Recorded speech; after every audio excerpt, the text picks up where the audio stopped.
Sa video na ito mga ka-dreamers, andito tayo ngayon sa ating mga alaga. Yung ating manok, papakainin natin, tapos yung ating aso ay papaliguan natin sa pamamagitan ng niyog. Kaya sisimulan natin sa pagbubunot ng niyog para sa pagkain ng manok, at yung gata ng niyog, yun yung sasabon natin una sa ating aso para mawala yung kanyang puto. Kaya samahan niyo ako hanggang sa matapos ang video na ito kung paano natin pangalagaan yung ating mga alagang hayop. So, dalawang niyog yung ating bubunutan, tapos kakayurin natin.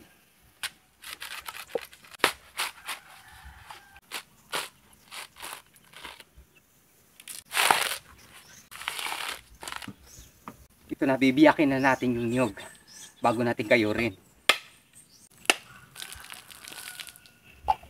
Ito yung pangunahing pagkain ng ating mga alagang manok, yung niyog, kinayod na niyog. Kung maririnig ninyo mga ka-dreamers, yung ating mga alaga ay nag-aantay na. Yung ating mga manok, yung mga sisiw.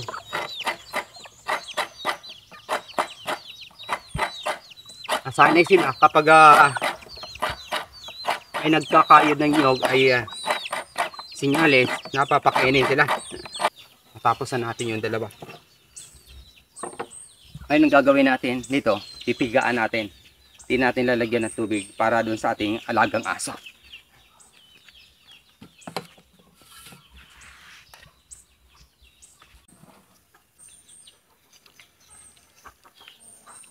Purong-purong gata, i-shampoo natin muna sa ating alagang aso bago natin tuluyang i-shampoo siya. Sobrang taba. At ngayon, ito, sa manok naman natin ibibigay. Papakainin natin yung ating alagang mga manok.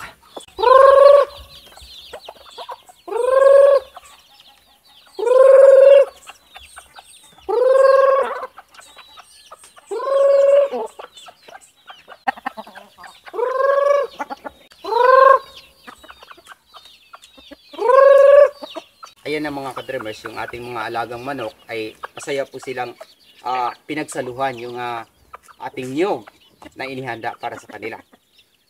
Yung sisiw, yun yung pangunahing layunin natin dito. Yung sisiw ay makakalunok po sila ng sapat na pagkain na mabitamina. At ngayon, dadako naman tayo doon sa ating alagang aso. Yung pangalan ng aking aso ay si Buddy. Yung buddy ko yon. So doon natin siya tinitrain, binigyan natin ng maayos na pangalan. Kaya saksiyan niyo, dahil sa ilog po natin siya papaliguan. Ito na yung ating alagang aso mga ka-dreamers. At yung ating gata, tapos yung ating shampoo. Ito yung pangunahing shampoo ko, shampoo na rin ng ating aso. Kaya alam niya, papaliguan siya. Medyo umiiyak na naman. Ayan, magmamasdan niyo. Alam niya. Maliligo na naman ako nito. Pero doon natin titingnan kung ano yung magiging reaction ng aso pagdating doon sa ilog. Kaya tara! Ito na mga ka-dreamers, papaliguan na natin. Ito unahin natin yung gata ng ilog. Original. Ito naman yung isa-shampoo natin. Ang bilig.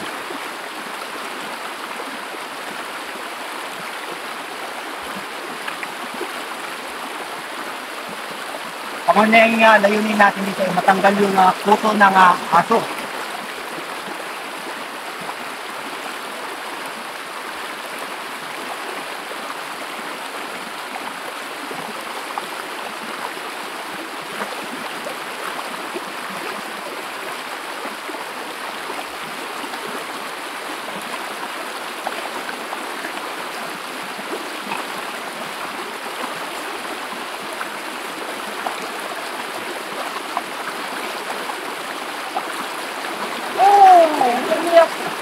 Paliguan lang eh.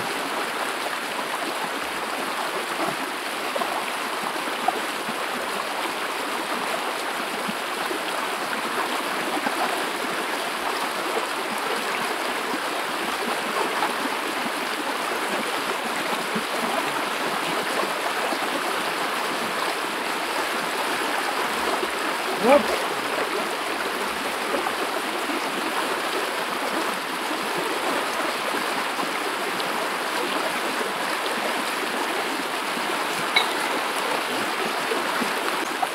hindi natin siya bibigyan. Mamaya kapag sinishampoo na natin, saka natin siya talamangin dito.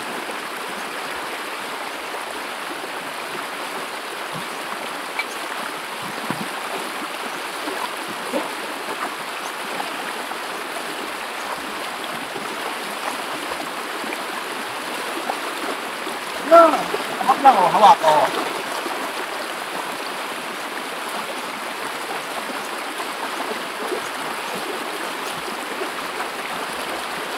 Ito.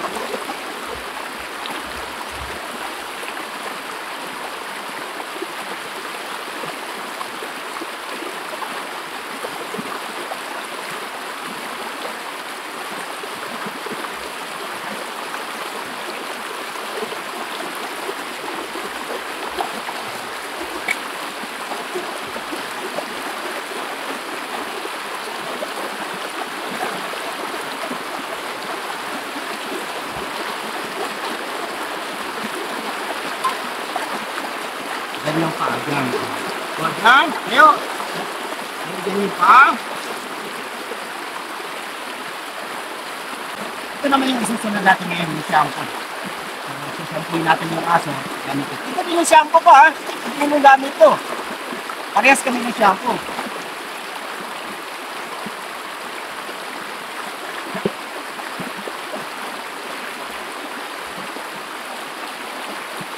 Ito po. Tayo dyan, tayo. Tayo.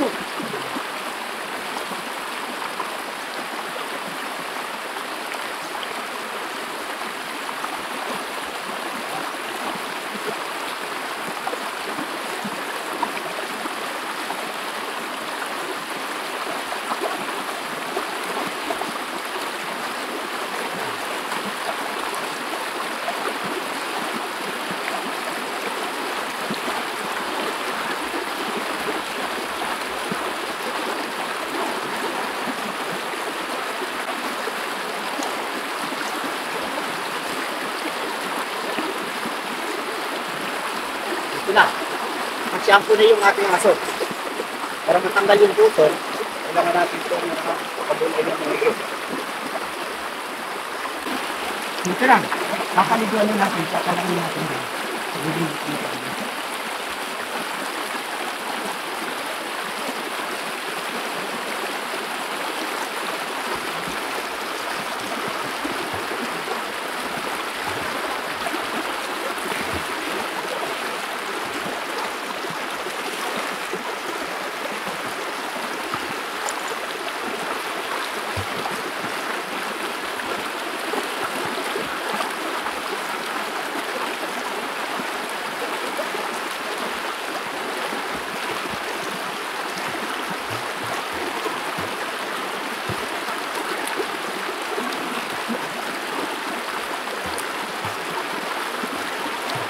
No, buddy!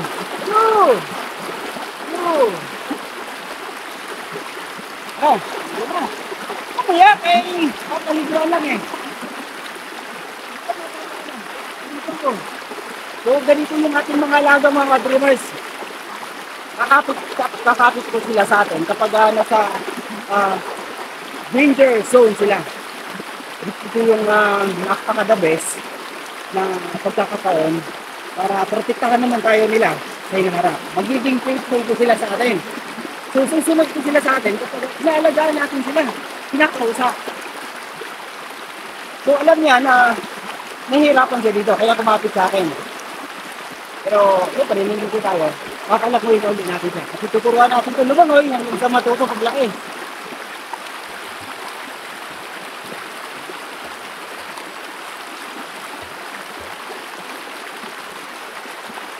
Ganun ulit.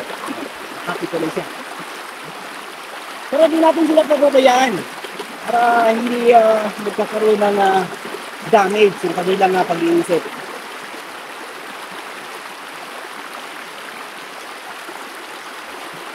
Diba? Papatuyuin na natin yung aso. Dilinisin na natin dito. Gamit ng ating aquarium.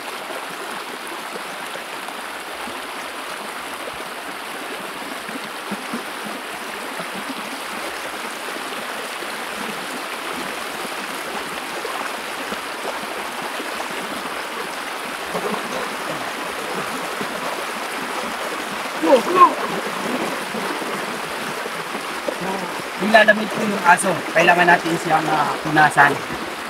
Alam nila yung hagod ng pagmamahal, ika nga, ay nararamdaman nila sa pamamagitan nito. Kaya nakikinig po sila.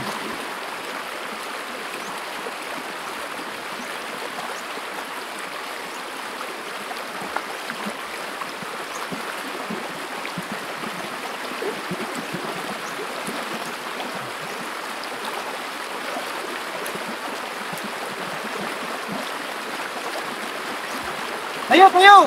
Tayo! Tayo! Tayo! Tayo!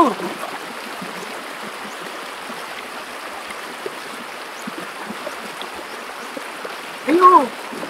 Tayo! Tayo!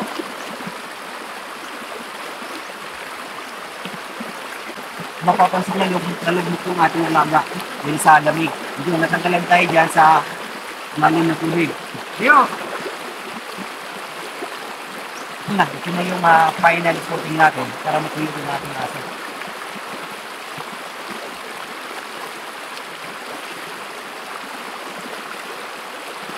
Shoutout sa mga nag-aalaga ng aso. Maaari po natin siyang shampooin.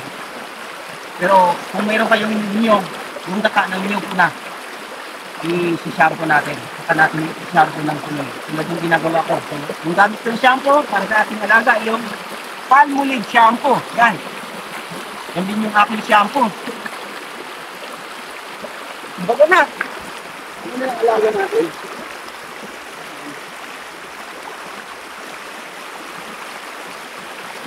Dito kayo! Dito!